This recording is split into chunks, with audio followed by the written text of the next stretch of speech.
আজকে খাওয়া গরম ভাত, আলু মাখা আর ডিমের ফুলকপিতে আলুতে ঝোল আর এই যে চাটনি। আজকে আমাদের এই খাওয়া দাওয়া। মেয়েকে নিয়ে ডাক্তারের কাছে যাবো, লোকের ডাক্তারের কাছে।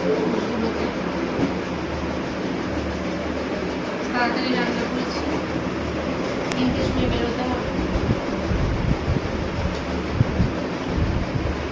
ফুলকপিগুলো ইয়ে হয়ে গেছে, গলে গেছে বেশি।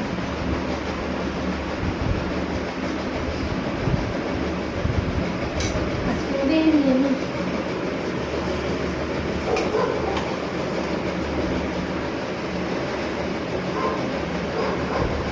একটা আলু দেবো।